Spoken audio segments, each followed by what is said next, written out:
Oke, satu pertanyaan lagi, Gus. Ini ada pertanyaan dari teman-teman mitra driver Grab. Saat mengantarkan barang, tiba-tiba azan waktu sholat, ya, Gus. Lalu kita sebagai driver harus sholat dulu atau menyelesaikan orderan dulu, karena itu juga amanah kan orderannya itu. Mungkin nganter barang atau mungkin nganterin penumpang. Mengingat barang tersebut sudah ditunggu pemiliknya dan penumpang tersebut juga sudah ada janji yang lain, pokoknya gitu. Nyuwun pencerahannya, Gus, gitu. Begini ya, ini kan fikih sosial ya. Saya jawab, ini memang harus pakai fikih, nggak pakai rasa. Saya ulang lagi, pakai fikih, nggak pakai rasa. Waktu sholat itu kan banyak ya, diantaranya maghrib dan isya, duhur dan asar, terus subuh sendiri. Ya, ben-sampean belajar fikih, orang belajar tasawuf ya. Nah, kalau subuh itu tidak ada toleransinya kalau waktunya sudah tinggal 10 menit karena tidak ada jamak. Ya, tidak ada apa? Jamak. Sehingga misalnya kalau kamu ngojek waktu tinggal 10 menit ya harus sholat. Tapi kalau sekedar dengar azan ya, ini penanyanya kayaknya itu teman kamu, jadi fikihnya kayak kamu, gak jelas. Azan itu kan bukan akhir waktu sholat. Azan itu bukan akhir waktu sholat, tapi awal sholat. Itu tidak harus supir Grab, tidak harus supir Gojek. Meskipun kamu makan ada azan ya teruskan saja, kan tidak akhir waktu sholat. Anda menerima tamu, gendong anak, atau sedang nyupir, atau sedang bercengkrama sama teman. Kalau ada azan ya nggak apa-apa, misalnya diteruskan. Kan bukan akhir waktu sholat. Yang benar-benar harus ditinggalkan itu kalau waktu sholat misalnya tinggal 7 menit. Atau tinggal 8 menit. Waktu yang mau tidak mau kamu harus tasarrufkan, kamu peruntukkan injury time ya, injury time. Nah, gitu aja kok nggak tahu ya. Nah, lalu misalnya, kalau pertanyaan tadi mestinya kelasnya itu kelas afdoliyah. Utamanya gimana? Kalau wajibnya belum ada karena kan waktunya masih panjang. Jadi pertanyaannya bukan wajibnya tapi sebaiknya, karena ini semuanya belum mendesak kan. Andai kan kamu teruskan nganter barang kan tidak ada jaminan waktunya habis.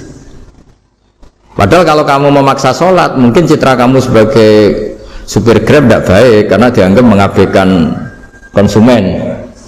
Nah, terus kedua menyangkut jarak. Oke, seperti itu. Nah, sekarang kalau pertanyaannya dibalik, makanya yang dibalik ini agak ribet. Waktu sholat tinggal 8 menit. Ada konsumen yang minta diantarkan saat itu dan acaranya ke mall happy-happy, maka fatwa kita sebagai ahli fikih ya tantang saja, saya mau sholat dulu, kalau nggak sabar ya silakan cari yang lain kalau acaranya ke mall.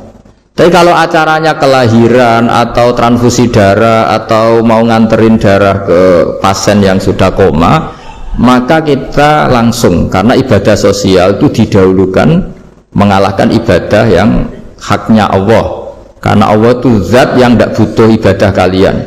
Tapi kalau pasien ini kalau nggak nang kesampaian darahnya mati misalnya, jadi kamarnya Allah lebih apian lah gitu. Makanya masyhur kalau dalam fikih hak Allah sama hak Adam ini dimenangkan hak Adami, tapi bukan karena Allah kita kalahkan. Allah tidak butuh itu semua gitu.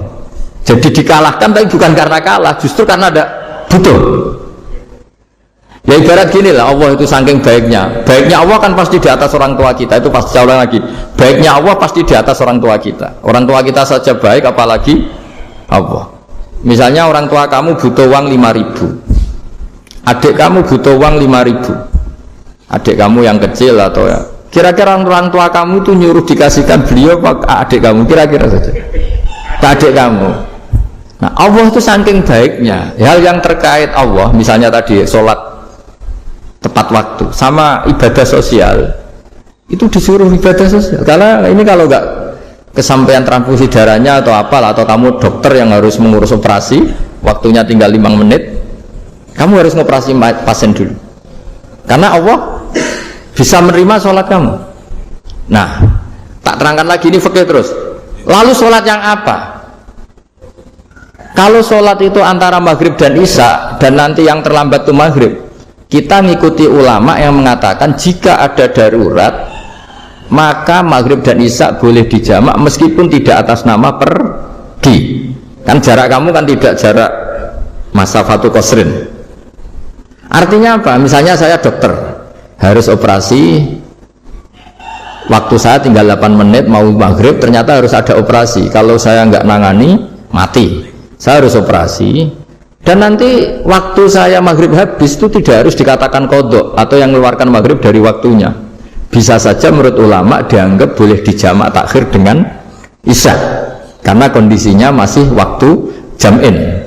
Begitu juga duhur dengan asar. Tapi kalau waktunya itu asar, tinggal 8 menit, kemudian harus ada operasi, ya kita operasi, waktu asar kita mundur sampai maghrib, namanya qadha yang dimaafkan Allah. Ya namanya tetap qadha, karena asar nggak bisa dijamak dengan maghrib. Jadi ini fikih ya, jadi jawabnya harus jelimet. Jadi saya ulang lagi ya, tadi kan pertanyaannya dengar adzan. Kalau adzan kan waktunya masih panjang, apalagi misalnya maghrib kan waktunya kan taruh saja ada waktu seperempat jam, ternyata andekan kamu antar hanya butuh waktu 7 menit, kan nggak ngefek sama sekali. Nyanda gitu. Terus kalau driver umpamanya dapat order, ini nyantanya kamu malah mewakili dalam, kalau ada driver dapat orderan food, nganterin makanan tapi makanannya non halal, itu bagaimana pripun? Nah, makanya itu tadi ya. Kamu tahu betul dari itu non halal loh? Kalau itu sudah tahu pasti non halal. Ya, iya, daging Tyrannosaurus mungkin. Makanya tadi itu memang PR kita di semua profesi. Saya ulang lagi, itu PR kita di semua profesi. Jadi ya itu makanya pentingnya istighfar tuh di situ tuh sudah kita sebagai ulama menghalalkan tidak mungkin, mengharamkan kamu juga demo, ini pekerjaan Gus. Tapi yang jelas itu tidak bisa dihindari. Ya sama lah seperti orang di bis itu. Kadang-kadang kan didoain, semoga semua penumpang hasil ke tempat masing-masing, dan kalau ada copet berarti kan doain copet juga hasil tujuannya. Jadi di semua profesi itu resikonya. Makanya tadi saya bicara tentang fikih. Kaidah umumnya menolong maksiat itu ya bagian dari maksiat, menolong taat itu bagian dari taat. Mau tidak mau harus ada hukumnya. Setidaknya barokahnya tahu hukum, kalau kita salah belum istighfar gitu, sudah salah nggak merasa salah gitu. Jadi barokahnya tahu hukum itu paling enggak kan kita ya istighfar lah. Kan ya tadi seperti paket misalnya, kan ada saja orang paket yang jelas-jelas barangnya itu haram, tapi atas nama profesionalitas kan mungkin tetap dikirimkan. Tapi barokahnya ngerti hukum, dia istighfar. Nah, tapi karena kalau kita menyarankan sudah ada usah pekerjaan yang lain banyak nanti kan rai-rai potongan tawakal jika ada ngono kan ya repot. Nah kalau kita kiai guys gak apa-apa, terus pangeran sugih ngono sampean harusnya terus nuntut Gus, saya karena fatwa jenengan saya sekarang miskin, ini gimana pertanggungjawabannya? Ya ribet kan. Tapi saya ulang lagi, itu seninya ngelola kehidupan semuanya seperti itu. Jadi makanya kita nggak pernah berhenti berdoa Rabbana dzolamna anfusana, karena dalam sisi semua hidup kita itu pasti ada unsur nggak benernya gitu. Ya saya ulang lagi, pokoknya kaidah umumnya itu menolong taat itu ya ikut bagian dari taat, menolong maksiat ya bagian dari maksiat. Tapi ya tadi ya kita harus istighfar kan. Cuma tadi yang jelas-jelas maksiat dan kita tidak tajassus. Saya ulang lagi, tidak tajassus itu neliti wong nanti jelimet nih. Jadi misalnya ada perempuan mau ngojek ke sini ya diantar saja, jangan tanya detail. Itu apanya mbak? Hubungannya dengan kamu apanya? Wah ya ribet kalau jadi kepo. Jadi ya tidak perlu gitu. Hanya sudah umumnya orang saja sudah. Nah, lama-lama juga gitu. Kalau ada bapak-bapak main itu ke siapa pak? Tujuannya laki apa perempuan pak? Sudah nikah mana pak? Sudah nikah mana? Saya sudah nikah gitu.